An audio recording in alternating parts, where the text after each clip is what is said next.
I hereby summon all my imps. Hey everybody, it's Annabelle. So, with basically 1 year of Marvel Snap being over and done with, there are basically a couple of different problems that I'm already seeing with the game, which I'm not sure how they can fix in the future.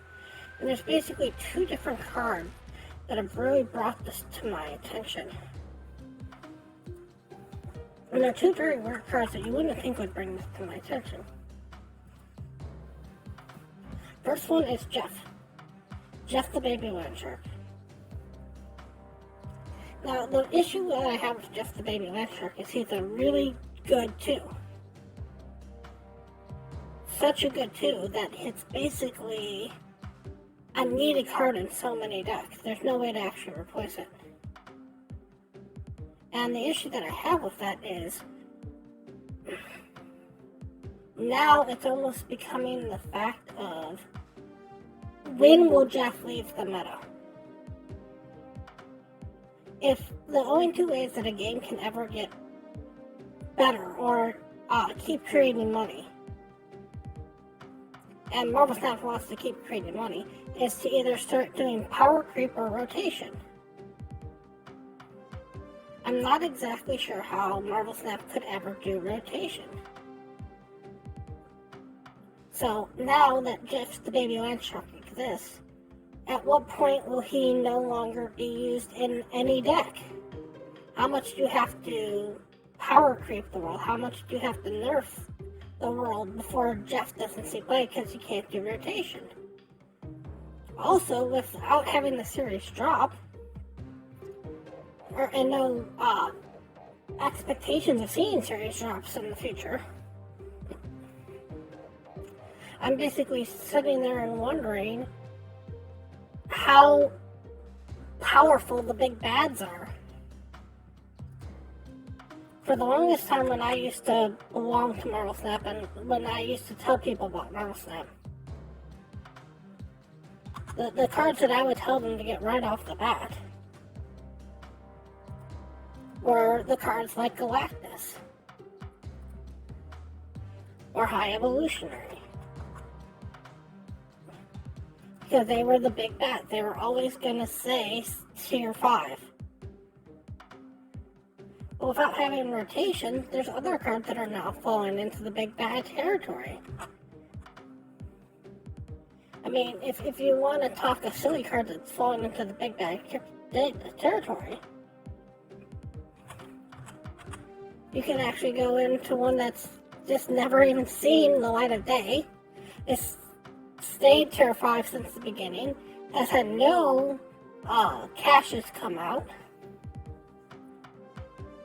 and that's Howard the Duck. This is as expensive and has just as much chance of dropping as Galactus does. And with the use of the Spotlight caches, the fact that you not always have Galactus, Thanos, High Evolutionary, and Kang as permanent stuff that's always going to be somewhere in the Spotlight cache, you now have more of a possibility of getting them in a Spotlight cache than you do of getting Jeff the Baby Land Shark. One of the issues that I almost had on this particular last week's roll is not only could I have gotten Kitty Pryde for the second time around, this would have been the third time around for me to get Kitty Pryde. Because I got the first one for just being in the game long enough, that was how it was handed to me. I already got a variant from her from one of the Spotlight caches, and now this particular Spotlight cache, one of the cards in here was a card that I basically didn't care about. And I'm not sure how long it's going to take before there's a cache in the future where every single spot in there is a card I already own.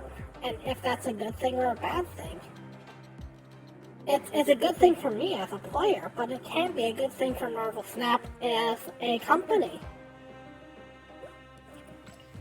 So that's the one issue that I see is like, there needs to be some way in the future where Jeff is no longer seen play. And there are only two ways that you can make that happen. Is either power creep or rotation. Otherwise, for the rest of time, people are just going to have Jeff in their deck. And there's nothing wrong with Jeff. And it's not just Jeff by himself. There's other cards that fall into the same category. Like Doctor Doom. So many people play Doctor Doom on 6. Or to go with my ever popular deck that I've used from time to time,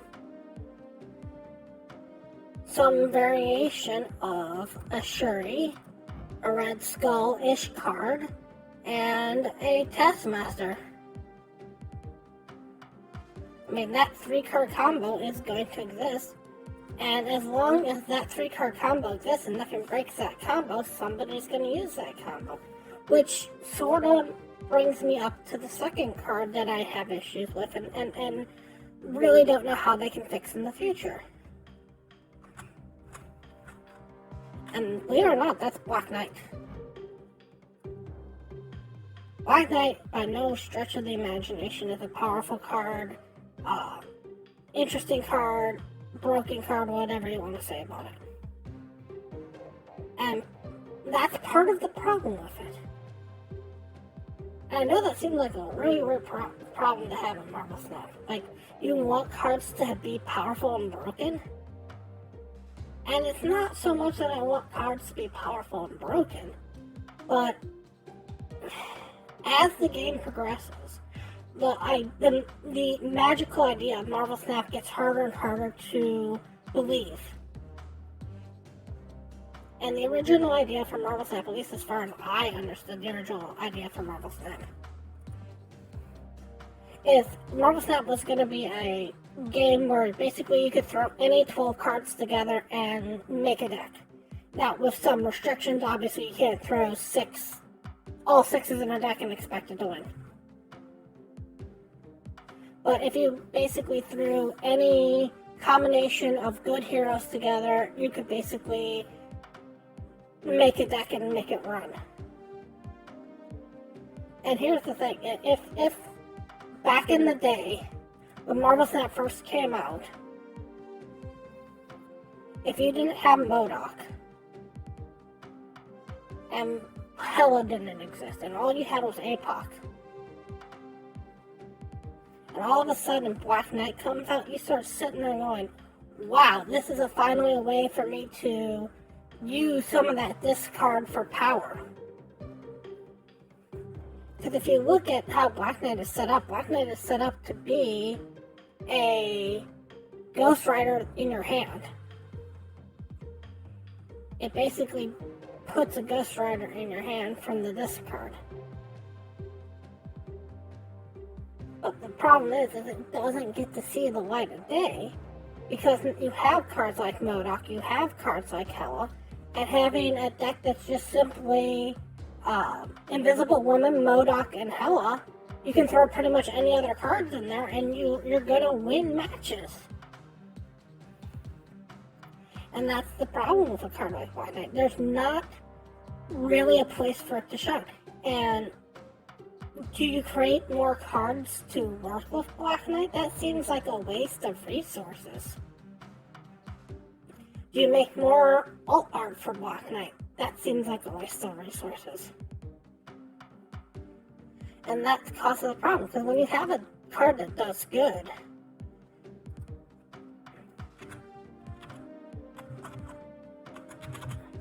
like for example, Elsa Bloodstone. There's going to be 17 different arcs for Elsa Bloodstone in the future. I can guarantee it of you. There's going to be a path where she comes out as a variant of her stuff. this card is just going to get some love behind it because it got some love in the first place. And because of the fact that Black Knight didn't get the rolling start that it did, it might get 1-2 more variants and it'll be done. It'll become a card that everybody sits there and goes, it's M'Baku here. And it's every card that you make in Marvel Snap that doesn't really do anything becomes a useless card forever. It's not just like it's a useless card for a week or a useless card for a month. It's basically a useless card for all the rest of time because without rotation, without power creep, without anything like that, how are these cards ever going to see play? You would have to start doing like limited tournaments and stuff like that. And that's not the greatest idea ever because it breaks your fan base even more and more. You only have so many people who are going to play Marvel Snap, but you're also going to lose out on a financial win gain if somewhere down the road you don't make cards that people want to buy. If this particular deck here wins 60% of games, and they make a new deck tomorrow that wins 80% of games, is there going to be enough of a base that will go buy 10 new cards to get that 80% win as opposed to stay with this deck that gets 60% wins? And I'm not saying this deck has 60% wins, I have no idea what this deck win rate is. But the fact is that each time you introduce a new card to the game and somebody owns that card, they never have to buy that card again. So if in 5 years, all of a sudden Angel becomes a key part of a deck, I own Angel. I don't know how Angel will become a key part of a deck, but I already own Angel. I don't have to buy him. And one of the things that basically brought this all out was the Collector. The Collector was a no-name, no-use card for the longest time. And then Loki came out and really boosted Collector into the stratosphere. But nobody had to buy the Collector. So Marvel made no money off the Collector themselves. So it kind of worries me about how Marvel Snap is going to future-proof themselves, because for a game to say financially relevant, and Marvel Snap wants to say financially relevant, there's only 2 ways that you can make a game get money constantly. And that's either power creep or rotation. Not sure how Marvel Snap could ever do power creep. Not sure how Marvel Snap could ever do rotation. And the problem even with power creep is every single time you power creep a card, once that person buys that card, unless the next card's power creep, they have no intention or no urgency to buy that next power creep card. Because even if the next card is the most broken card in the world, if it doesn't fit into your 12-card deck because it's destroy instead of move, it means nothing to you. And those 2, 3, 5 points that you might win in games might not be worth it if it costs you the money. Anyways, I want to thank you all so much for watching, and as always, remember, play full fun.